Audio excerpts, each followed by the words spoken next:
Surprise, surprise! Here we are once more. Hey, like an unexpected credit card bill or the runs. Like unwanted relatives at Christmas. A spot on your bum, like it or lump it. It's Mark and Col with another Beatleplaces podcast to amuse you for the next wee while. In that order, I'm the Mark bit, and to help things along with me is your friend and mine's a pint, Colin. Hello. Well, hello properly. That's a good way to start. Hello, Mark. Hello, Earthlings. Good Beatle evening. fans. And especially anyone who likes the Beatles a lot. You're especially invited. Good of you to give us a click and waste some time in our company for yet another enticing episode of the Beatleplaces Podcast with special hosts Albert Einstein, Mr. Pastry, Charles Hawtrey and Ethel Merman. They can't come. What? The bus is broken down and they've got to go to the doctors. Oh, just us then? Yeah. So, anyway. Anyway, there's still Mark and Col, and it's still lovely to have all you lads and lasses on the show. So we've got plenty on this podcast, apart from Albert and Mr. Pastry and Charles Hawtrey and Ethel Merman, to entertain you with. And this time we plan to do a special musical number at the end, which we've been rehearsing weeks for, as we ought to tell you. No less than an all-singing, all-dancing tribute to Star Trek, the original series, which we're going to do for you today. And what? I don't know anything about this. What? The rights. I haven't been practicing, no? Couldn't we get the rights to it? Well, Sure. there's a letter here. They're quite firm about it. Yeah. Ignore the swear words. Oh, yeah, blimey, there's quite a few of them, isn't it? Yeah. And what? And do what with your what? Oh, dear. What's that on your feet? That is a lot of swear words. Anyway, we'll have to do something else. I brought me tap shoes especially. I wonder what it was on your feet there. Right. Let's carry on Sort then. ourselves out. We'll have to. I'm sure we can give the listeners a great podcast today from our top drawer. Absolutely top ho. We have a draw now. Super. Oh yes, and all sorts of stuff. Well, yeah. What do we have, Mark? Well, we've got a show anyway. It's a start, isn't it? What more could you ask? Let's get on with it. I've got the rockin' pneumonia. And I've got the boogie woogie flu. Ah, right. Well, here's some cream for you.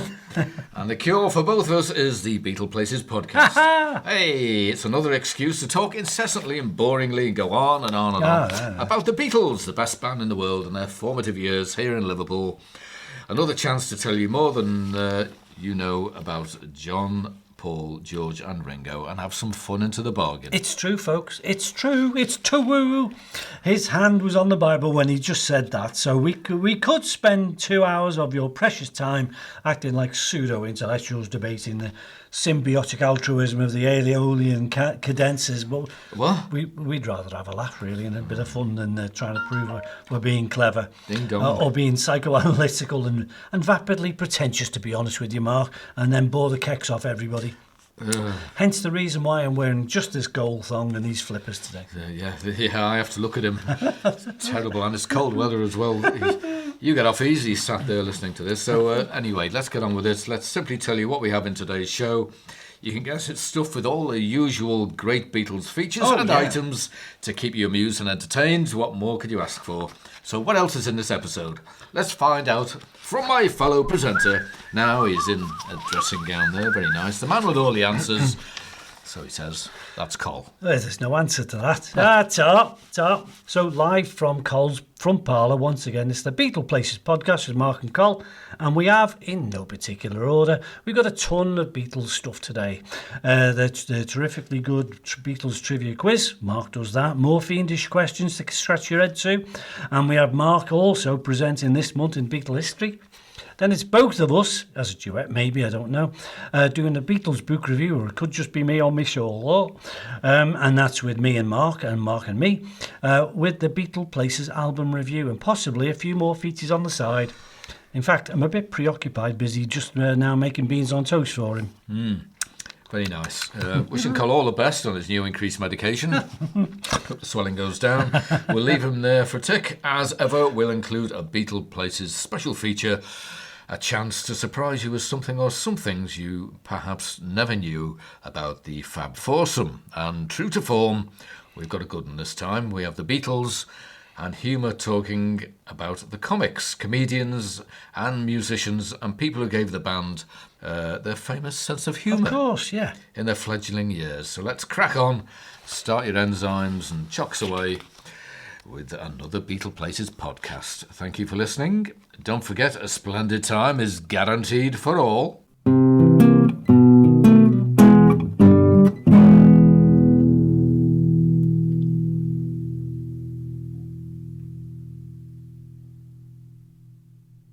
So, welcome one and all. Thank you for your RSVPs, and let's begin. And with that ever-reliable, undeniable, incontrivable, terribly tricky Beatles trivia quiz. So I'm going to pass you over to that master of ceremonies, the maitre d', the debonair, dapper Dan, the other guy in the room, in fact, Mark. And he's going to do all the honours. Fire away, kidder. Right, well, I'm going to do the same as the last episode, give you some lyrics from some songs.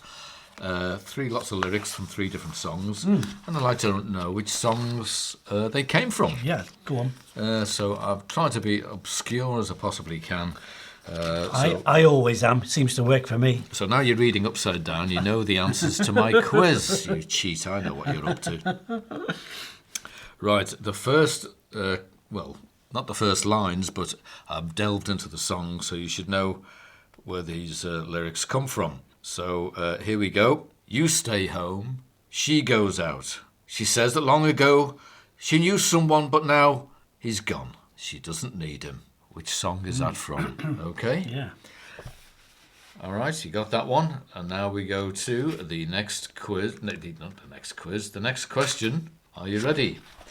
This one is slightly difficult. Stop looking over my shoulder I'm not again. trying to. You just happen to be in the way of the wall. Right. Right. How can I even try? I can never win. Hearing them, seeing them, in the state I'm in. Which song is that from? Any idea?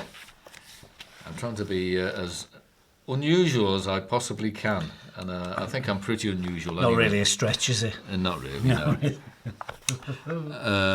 Okay. I feel as though you ought to know that I've been good as I can be. And if you do, I'll trust in you. Which song is that from? It doesn't sound right when you say it, does it? I feel as though you ought to know that I've been good as I can be. And if you do, I'll trust in you and know that you will wait for me. Which song is that from?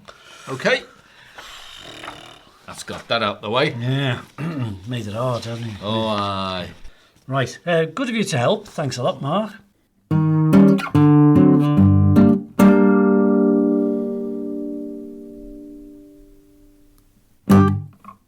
Okay, we're done there. I'll repeat those questions in a wee while.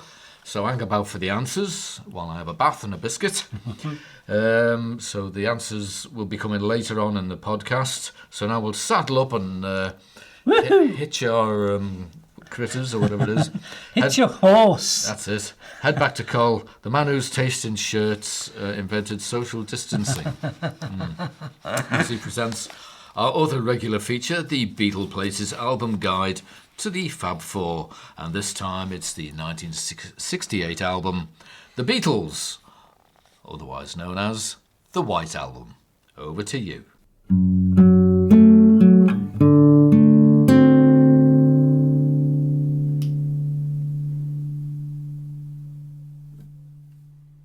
Well, a big towler, as ever, for Mark and his ever-baffling brain Beatles Buster trivia quiz. Thinking me, what's it? Rhubarb. Which I'm sure will keep you rolling your eyes for a few minutes longer. I'm sure of that, because I thought about that. I couldn't get 2 out of 3 of them, so good luck with it if you're doing it yourself. So that just gives me a bit of time now to give you the Beatleplaces Album Guide to the Fab Four. And this time, it's the 1968 album, The Beatles, also known as the White Album, or the Blue Album, if you're colourblind. The White Album was released 22nd November 1968, initially recorded May 30th to October 13. A whopping 137 days And that, in fact, was 136 days longer than it took them to make their first album. So there's a statistic you can reel out to people. It was a double album of vinyl, and it means nothing to people who've got CDs or stream things these days, but that's 4 sides of music, folks, and that's about 32 tracks in toto. Those worth to mention include Blackbird, Back in the USSR, I Will, Revolution, Obladi, Oblada, Helter Skelter, so many more. The recordings began being made in George's house, his mansion, if you want to call it that as well, a place called Kinfauns. And those recording rehearsals are quite interesting to listen to all on their own if you ever catch them. A lot of the tunes were written out in India, because Mark mentioned John had recorded some songs out in India. And it seems as though a lot of tracks were made in India as well, so quite a few of them get a feature on the White Album. There certainly were a lot of individual recordings done, as it goes, by Paul and John, who were working on some of the songs in separate studios, in fact, at Abbey Road. But during this time, this is when Ringo quit for 2 weeks, roughly when they were recording back in the USSR. And they did it without him. If ever you want to listen to the track, he's not on it. So such was the discord, probably a bad sign of things to come, 2 years later to come, but that's what you saw mostly in the movie Get Back, in a sort of subtle way. Here's some interesting notes about the White Album, Mark, in that each one was numbered, as we both remember. Aye. And number 00001, was owned by Ringo. Hey! And he later sold that not so long ago, in fact, for $790,000. Good God.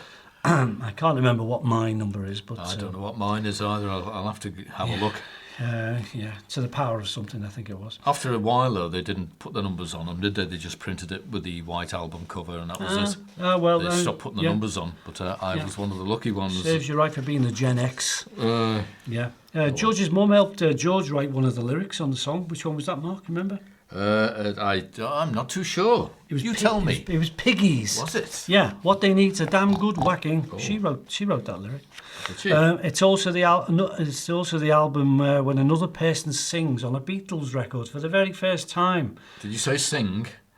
Yeah. Well, loosely sings. Yeah. Yeah. You know when you sit on a chair and there's a tack on it. Yeah. Like that. Yoko, quote unquote, sang on Bungalow Bill. But those with really good hearing can notice there's actually a brief snippet of press manager Derek Taylor talking about wine in the back of the ever so strange recording of Revolution 9. But in that one, he isn't really singing, he's just talking. The White Album itself was co-produced, and that was never credited. So George Martin did quite a lot on it, but there was quite a bit of work done when he took a holiday, and a cohort called Chris Thomas took over, and he produced quite a few of the tracks, namely Savoy Truffle, which me and Mark both like. That fella, Chris Thomas, actually went on to produce the Sex Pistols' debut album, if you need to know some more stats. What I personally like in the album is when John puts a Scouse phrase or two into his songs. That would include Glass Onion, because he talks about the coastline of the Mersey, called the Cast Iron Shore. And in the song I'm So Tired, when he mentions that you've got to curse Sir Walter Raleigh. He was such a stupid get. And that's what we call a mild insult here in Liverpool. In London, you might call that phrase a stupid git. But round about here, we call people stupid or soft gets. He also put "hey up" as well, didn't he? He did, just before a little Lancastrian phrase. Just before my guitar gently weeps. I think that's in. I like them bits. I just like them. Lots of people think they hear the word git or other, and we hear otherwise round here. George Martin admits it would have been a really good single album if the band hadn't been so keen and sort of strong about putting all the albums together on a double. But it's just got varying degrees of quality about it, and it's not a bad thing. It is a sign of them sort of developing and trying new stuff out. I mean, Revolution number 9 is new and still is, as far as I'm concerned. And I've only really listened to it 2 or 3 times, tops. But if you want to put it another way, they did it the first time. They were the first ones to do it. And don't forget the album cover, that was unique as well. Pop artist Richard Hamilton was hired. He originally wanted the white album to leave a coffee stain on it or such like. And nevertheless, it's since had more than its share of copyists who's done something like it. We always kind of mention what our favourite track on these albums are. I quite like them, but I change me taste every couple of weeks when I do hear the album, if I accidentally hear it. I like the bits with Paul doing his acoustic bits. I like Cry Baby Cry and even Good Night now and again. But right now it's Sexy Sadie. It's in spite of its flaws, it's still a great album. And in that, the album, White Album is all white. And I think it's quite a good album, all told. It doesn't mean they were getting any worse. In fact, they were getting a little bit better. And now, that's that. And that's the Beatle album review this time around. And now, a word from our sponsor. Lately, ladles and jelly spoons, we proudly present the Beatles Podcast with Mark and Col. Who spell checked this?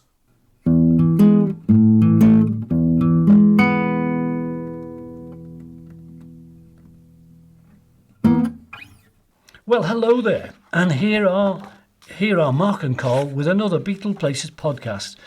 And as you've been extra good this week and eaten all your vegetables, it's time for this month in Beatle history with Mark, brackets Alvin Stardust Tribute Act, close brackets Glenister. I didn't know I had brackets in my name. Oh, look closely. Oh, yeah. That's very good, that, yeah. Right, well, I'm picking this month, this podcast, the year of 1966. And just April, really, when they were recording bits from, Tomorrow Never Knows, really, which is one of John Lennon's quite weird songs that builds up and goes on. So he took his idea from the Tibetan Book of the Dead. That's his Tibetan Book of the Dead period, he classes it as. He took one of Ringo's Malapropisms as a title. I'll get these teeth sorted out now. Take them out and I'll clean them for you. So take the edge off the heavy philosophical lyrics. Often the backing, I think, of early on never comes off. With Tomorrow Never Knows, I'd imagined in my head that in the background you'd hear thousands of monks chanting. That was impractical, of course, and we did something different. It was a bit of a drag, and I didn't really like it. I should have tried to get near my original idea, the monks singing. I realise now that was what I wanted, and Paul said it was an LSD song, that one, so possibly was, really. Paul McCartney added lots of looped tapes to it as well, so there's all little bits in there with the singing backwards and bits and pieces in. So Paul's loop tapes were added to provide the unique solo, and after that they started to work on Paul's song Got to Get You Into My Life. How different are those two? One to the other. Yeah, how different. Yeah. Wow, contrast or what? So they a bit of a change there. So that was April 1966. Should I whiz on to, say, 1968? I don't see why not. Anyone else disagree? Yeah. No. They're on the way back from Rishikesh with John and Cynthia, George and Patty, and Magic Alex, who the electrician, who, kind of an electrician, inverted commas, who they electronics hired expert to build a system, a mixing desk for them that didn't work. It's a load of rubbish. Magic Alex convinced John and George that the Maharishi was using his position to gain sexual favours from at least one of the female meditators. So I think he must have got his big stick out and started stirring it all up. And the Maharishi had never claimed to be celibate, and since he was not given a chance to explain or deny the charge, the reasons for the departure remain unclear when they left him. But and it will remain unclear. So Alex Mardas, who was Magic Alex, didn't want to relinquish his claim to be John's guru, and it would appear that he engineered the whole thing and just made a bit of a story up, and that's it. So on the way back home at Delhi Airport, John wrote Sexy Sadie, at that time calling it Maharishi. So it was later on he called it Sexy Sadie. Finding her a place. Aye. Yeah. So that was it. That was April 1968. Wow. The month that Apple was launched as well. They were never never not busy, were they? They were getting on with stuff all the time. Never stop. One thing to the other. So that's that then. This month in Beatle history. Wow. Giving unemployed, good-looking, tall, handsome, well-groomed voiceover artists a bit of part-time work. It's the Beatleplaces Podcast with Mark and Col. Is that all right? Yes, it's fine. Thanks. Thank you. Yeah. Next.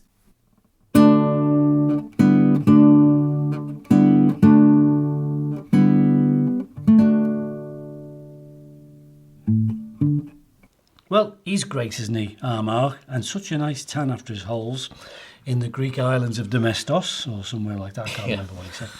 And so the winters are drawing on round here in Liverpool, so I'm getting a bit paler, and I look like a new colouring book as it goes at the moment. So that was this month in Beatle history, and there's more next time around.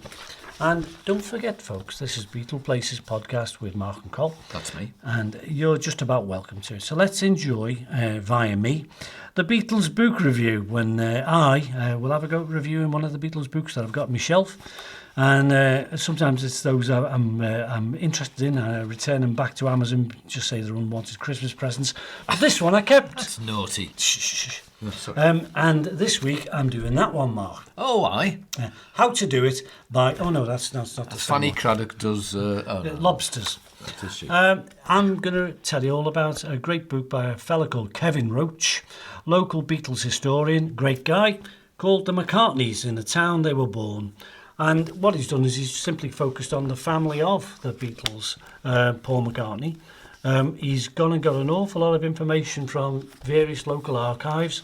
He's interested in that kind of thing. He's certainly paged the Liverpool Record Office to death, and he's produced a very, very good history of the McCartneys. It's all there. He's got copies of school registers. He's got copies of marriage and birth certificates. He even was the guy who found Paul's very first essay, which was tucked away. And Paul had written an essay about the Queen's coronation, God bless her, way back when he was 10 years and 10 months old. And he wrote this for a competition. And it was Kevin Roach himself who found this in the library. And by rights, he's got the rights to show what he got right. And it's reproduced in the book. And it just proves how, first of all, how well Paul wrote his essays. Very tidy writing. Slight mistake in the spelling, because he used the capital B for but on one or two lines. Other than that, quite perfect, because Paul did win a prize for his essay, which was all about Coronation Day. And luckily, Kevin Roach is that thorough with his research and details. He's got pictures that I've never seen before of where the McCartneys lived when they were settling down in Liverpool, with Mary McCartney being a district nurse. She was living in various flats around inner Liverpool and outer Liverpool and on the estate of Liverpool. An awful lot of information that goes to do with every house the Beatles, Paul McCartney, lived in. You name it, and he's got a feature of it. What I noticed was he missed out one thing, which is the birth announcement of Paul. And I found that myself in a... I can't remember where I found Liverpool Echo for 1942, when Paul was born, the day after. And it said, "To Mary, a son, the gift of a boy."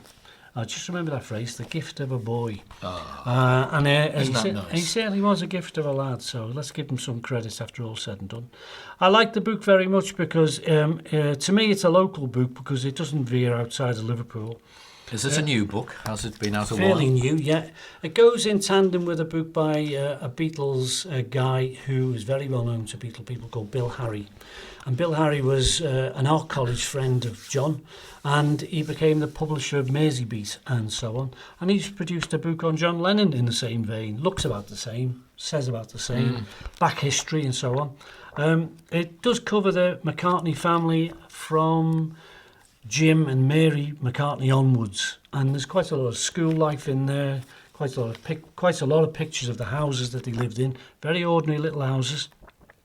And of course, we all appreciate a couple of old photographs if they've been found.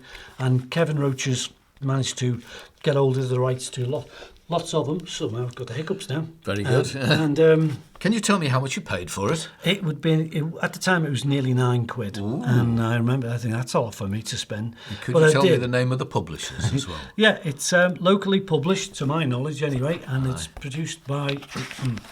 It fell off. Where did you get it from? Trinity Mirror Publishing. So Kevin Roach, in the town they were born, the McCartneys. Kevin Roach, in the town they were born, on Trinity Mirror Publications. A great read, worthy read, because if you like your genealogy, you like your Beatles, you like your McCartney, it's all in there about that one person alone. Great book, recommend it.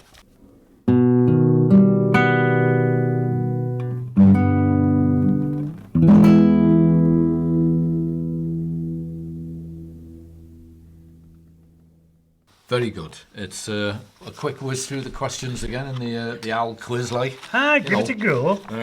Right. Just let me sort myself out here now. And Well, it was a lyric round anyway, and what I can remember is I was stumped for one or two of them, so keep stumping us. Here we go. You stay home. She goes out. She says that long ago she knew someone, but now he's gone. She doesn't need him. Okay. So that's that one. Should I do the answer now? Do you think? Yeah, I'll do me feature in a bit. Straight after the feature, Beatle trivia quiz question answers. Right. So I'll do the answers shortly. This is just a quick reminder. So that was that one. That's question one. Yep. Question number two. Which song are these lyrics from? Are you ready? Right. Professional cough. How can I even try? I can never win. Hearing them, seeing them, in the state I'm in. Okay, have you got that now? Yeah, it's sunk in now. I think I know that one. It's getting there. Yeah, it's getting there slowly. I'm picking different lyrics now just to try and get you sorted. And this one, right. I feel as though you ought to know that I've been good as I can be. And if you do, I'll trust in you. Okay? Yeah, kind of. Yeah, I mean... Answers coming very soon, folks. Don't go away. I can't, but you can. And now to the next section, while I put my trousers on. Here's Mr. Colin Gardner. So I'll try and get myself sorted out once he's... are you ready now? The Beatleplaces Podcast feature time. Ooh. Interesting, this one. Are you ready? It's all about the Beatles and humour, so pay attention, stand up. This is no laughing matter. Well, thanks for that funny intro. Right. Worthwhile. I'm glad I wrote it. Yeah, folks, it's about the Beatles and humour. You will not realise until you realise how important jokes and humour and being funny was, because we remember the Beatles as people, being musically talented, great entertainers, but they were humorous, they were funny people. So I've looked into this in a lot of detail, because we take it for granted that they told jokes and they were witty all the time. So where did they get that from? So it made me think a little bit more about it. So this is all about the Beatles and humour. So amongst the many facets the Beatles made and the men they became, their formative years, around about the 1950s, all the kids in the post-war era of Liverpool, when they were battered and bruised by all the German bombing, they found escapism through things like music, of course, movies, radio, and later on, television. So along with their upbringing in Liverpool, this formed part of their culture. And if you don't know it already, a sense of humour in Liverpool is a prerequisite for which the place is renowned. In particular, humour has always been prevalent, and during the Beatles' childhoods, as they were very fortunate to be around when there was a large amount of hugely popular comedy performers and comedy shows on radio and telly. So if you know this, then you can relate to a lot of Beatle behaviour and their sense of humour directly, because they loved their comedians, and this clearly shows in them as youths and later on when they were Beatles. So here's a few of those people who made them laugh. George Formby, Now, George Formby is one of the very early influences on all of them. John particularly. George Formby was a sort of a stand-up comedian, you might say. Singer, comedian, actor. He was around, he was born in Wigan, which is in Lancashire. And he later became very famous as an actor through his comedy films in the 1930s and 1940s. On stage, though, and on screen and on record, he sang very light, comical songs, usually played with a ukulele. And over his own period of being famous, he was the UK's highest paid entertainer. Because he was chirpy, he was cheeky, and he usually played the songs with his ukulele. Big hits in their time, and he made a string of movies right through the war time. And he was certainly very, very popular right up until his passing away in the early 1960s. But he always played up being northern and from Lancashire with his accent and his hapless demeanour and his happy-go-lucky persona. He often sang quite risque, I suppose is the word, and lovable tunes smothered in double entendres, thank God for that, like When I'm Cleaning Windows and With My Little Stick of Blackpool Rock. And as we know, the Beatles all like George Formby. His movies are always played on the telly or in the little movie houses around, like in Liverpool town called the Tatler. They were always showing George Formby movies. And the Beatles themselves often played their songs at the Cavern to entertain the audience when the electrical lamps failed. And John himself used to go on holiday up in Lancashire, up to a place called Fleetwood, and with his cousins, Layla and his other cousin Stan. And on the way there and back from places, they stopped the bus off at George Formby's house because that's where he lived. Paul and George both played the ukulele, probably in reference to George. And a George Formby style of performer gets a free cameo if you watch it in the Free as a Bird video at the very end. I quite like George Formby, still like him, makes me laugh. His songs are always a bit cheeky and very enjoyable stuff as it goes. Do you remember him, Mark? I do. Oh, aye. Hey. And that's one of his phrases. Aye. So you can see how John Lennon and co were always pulling out those sort of comments as and when they were doing recordings and things Talking like that as well. John talked like that a lot, as George Formby talked of, didn't he? You can't help yourself. Other comedians out there, and definitely a big influence on John and co, was the Goons. Radio comedy stars they were, but they were a huge influence on the band, most notably John. It was actually the name of a radio show on the BBC, and it ran for about 280 episodes. It lasted about 9 years, from the early 1950s to 1960. And to be fair, it was just a huge hit. I was listening to an episode today. It's absurdist, it's subversive, it's surreal, and it's never kind of been seen or heard before its time. And it certainly made stars of the performers in it, which included people like Peter Sellers and Spike Milligan. It was really anarchic, and it was years ahead of anyone. So does that ring a bell with anybody? I think the Beatles certainly learned a thing or two from them.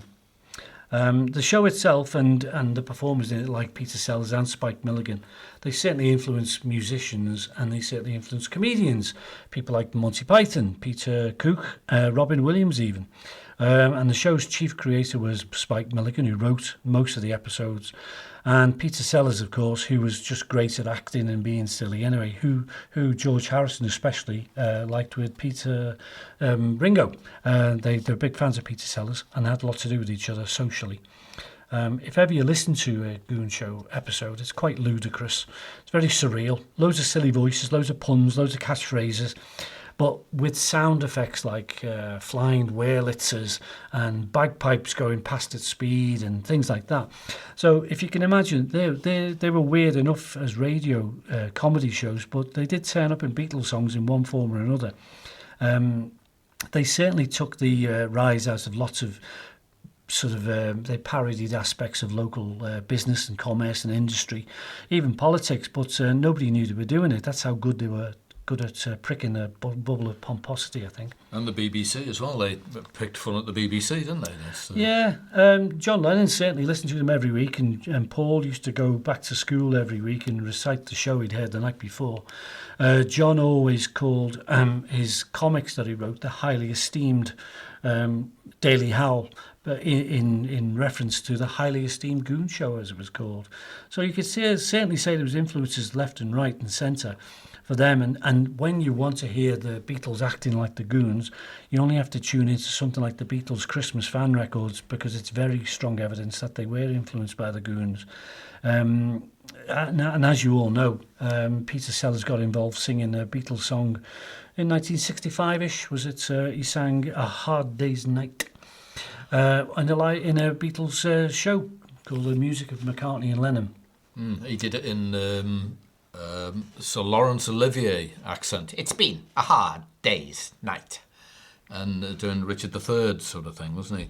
Doing that. He did. And he also did Adolf Hitler doing She Loves You as well. Oh, So...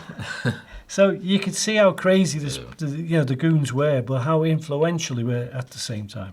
So with the Beatles and Humour and the comedy of the Beatles, we're going to have a little itsy-bitsy break, and we'll spend a moment with Mark again, going over the answers this time to the tricky trivia quiz. Are you ready? Hey-ho! Here we go. Mark Glenister. I wouldn't say he's daft, but he thinks a trombone is connected to your knee bone. Listen to him on Beatleplaces Podcast with Mark and Col, where actually he's quite good.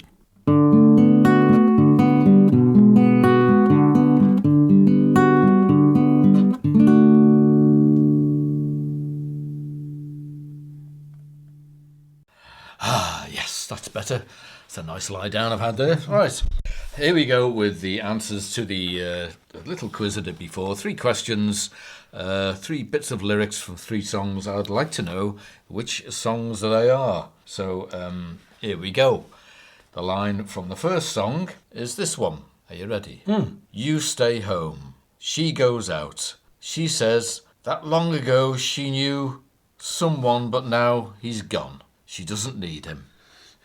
Any idea what that song is from? I'm nodding now. I think I know. Is it For No One? It is For No One. Well done. You said it in such a way that I was thinking, he's trying to throw a wobbly here. Yes. Well done. Right. Okay. Here's the next one. Let's see if we can get this one. How can I even try? I can never win. Hearing them, seeing them, in the state I'm in. How could she say to me, love will find a way? Do you know that one? Yeah, the answer's no. No. Well, I'll read a little bit more and see what you say. See what you think. Okay? So Don't make me out to be daft. How can I even try? I can never win. Hearing them, seeing them, in the state I'm in. How could she say to me, love will find a way? Yeah. Gather round, all you clowns. Let me hear you say, hey, you've got to hide your love away. Hey. So that's that one. Okay, so you've got that one right. Yeah. Eventually, you've got to hide your love away. Well done. You're doing well here. Right, and finale is this one. I feel as though you ought to know that I've been good as I can be. And if you do, I'll trust in you and know that you will wait for me. No, it's not coming. Sorry. No. It's going to be an early one. Sounds like an early one. Early-ish. I'll read the first beginning line. Keep going. Reel me in. Okay. It's been a long time. Now I'm coming back home. I've been away now. Oh, how I've been alone. No, still not got it? I'll read it again. It's been a long time. Now I'm coming back home. Da-da-da-dee-da. No, I can't remember. It's called Wait. Oh, blind. Wait. Okay. I did. Come back to you your waited. side. I waited. It didn't come. We'll forget the tears we cried. It's been a long time. Now I'm coming back home. I've been away now. Oh, how I've been alone. You have to pay extra. Wah. We have to pay extra if you sing. Well, that's not singing. That's not singing. The jury's out. Yeah. Cheers. Thank you. Good questions, that. Yeah. Stumped me. So, right. Okay. The Beatleplaces Podcast with Mark and Col. Find us under B for Beatles, or P for Podcast, or A for any old rubbish. So now, after a light nap, a change of gum shield, he's had a wash, brushed his teeth, combed his hair, cup of Ovaltine, it's back to cuddly Col. Oh, well. All right. Blimey. Okay, this week's episode, Beatleplaces, featured the Beatles and Humour. Oh, there's no doubt in it. Humour makes the world go round. Thanks, Mark. Okay. So we were talking about the Beatles and humour. If you've gone away and come back again, that's what we were talking about, because they made us laugh. What made them laugh? And this is what made them laugh.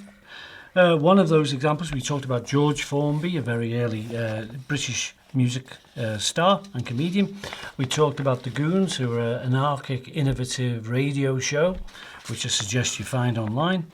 And, of course, no two ways about it, Laurel and Hardy loomed large. Being film buffs, the Beatles the Beatles saw a lot of movies as kids and teenagers, and between sessions at the Cavern, even the Beatles would retreat into the dark and quiet of the local cinemas that are just round the corner. One or two cinemas in town, namely the Tatler and the JC, they were only little flea-pit cinemas, and they showed endless amounts of cartoons, newsreels and short comedies, and that included my favourites, Mark's favourite, Laurel and Hardy. And they made dozens of classic comedy two-reelers that even today don't dim with age. They still make me laugh out loud. And the Beatles liked Laurel and Hardy that much, they included them in their Sgt. Pepper album cover. But we can move on from there, because they didn't just like old stars, they liked new ones. And that included people like Monty Python and the people in the Bonzo Dog Doodah Band. And they came from the 1960s satire boom. And they were influenced by the Goons radio show and people like Gerard Hoffnung, and influenced by the comedy writers and comedians from Oxford and Cambridge like John Cleese. So this led to a sort of insurge of cerebral humour on TV and radio. And the performers in that sort of boom included people like Graham Garden and Eric Idle and Neil Innes and Vivian Stanshall, Michael Palin, John Cleese and loads more. And they created their own shows and radio shows and TV shows, and they've influenced people on top of that. And the shows they made included things like Do Not Adjust Your Set, Monty Python's Flying Circus, Rutland Weekend Television, and even Fawlty Towers. So they gained worldwide audiences with their cult status comedy. And when they branched through TV, they even branched out into movies on their own. And of course, the Beatles were big fans of the comedy shows as they came through the TV set for them as well. And they never stopped watching good comedy on TV. And in fact, if you didn't know now, George Harrison was a huge Python fan, but the only person who ever appeared as a Beatle on a Monty Python show was Ringo. He appeared on an episode in Series 3, about 1972.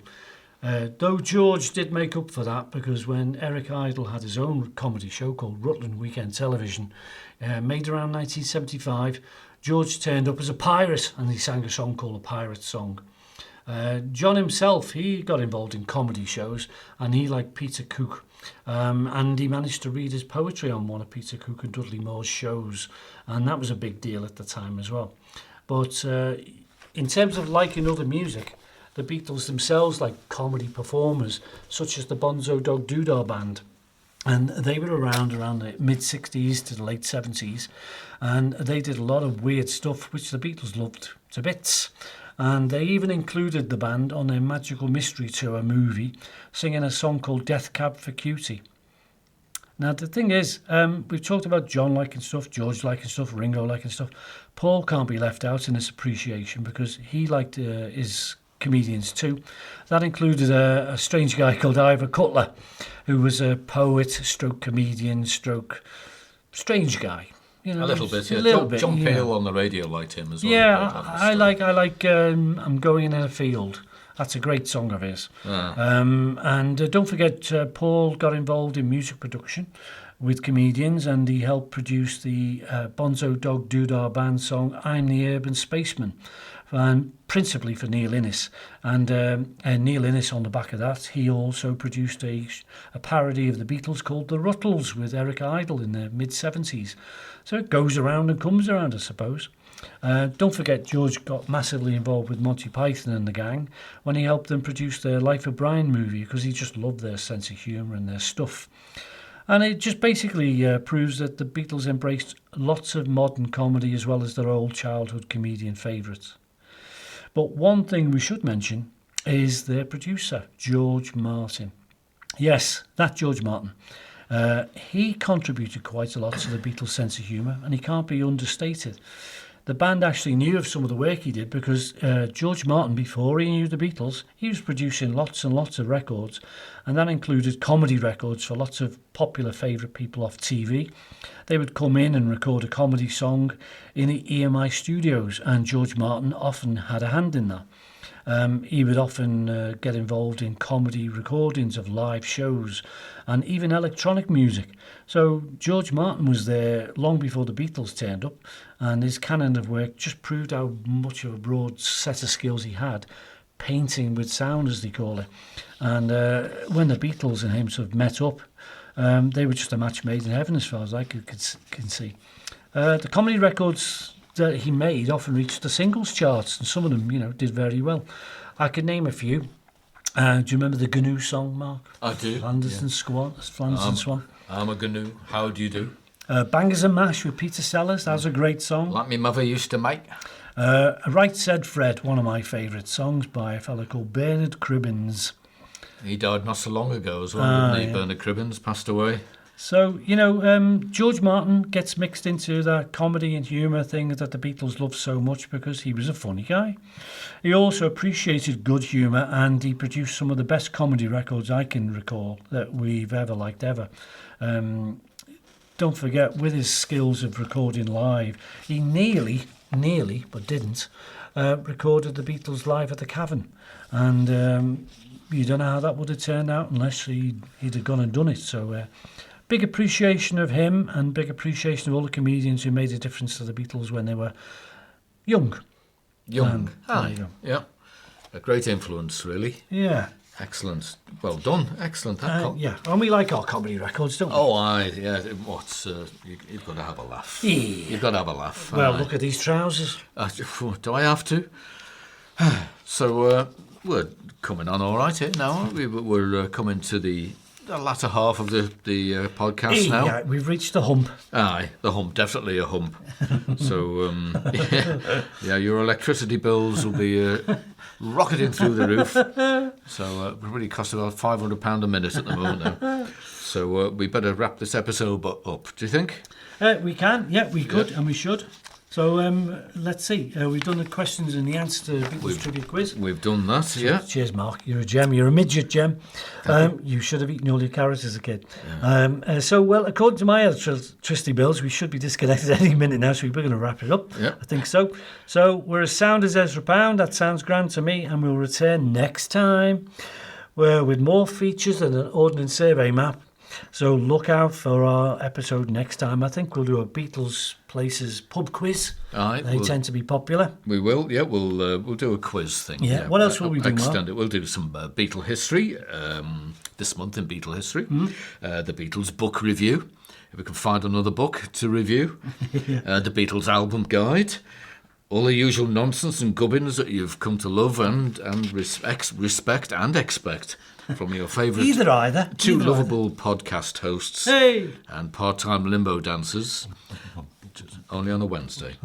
That's Mark and Col on the Beatles Podcast. So there you go. Time to perfection, laddo. So give me a toodle. No, I won't. You give me a pip. No, you give me a toodle. Oh, all right, then. Or is it a Gladys?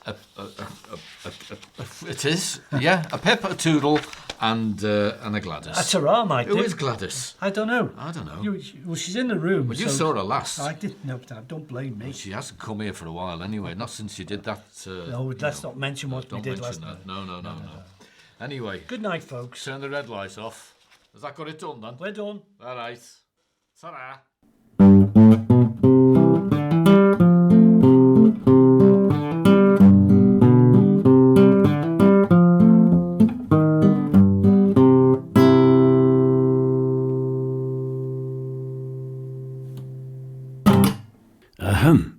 Thanks for listening to the Beatleplaces Podcast with Mark and Col. We hope to see you again real soon, and don't forget to visit the gift shop on the way out.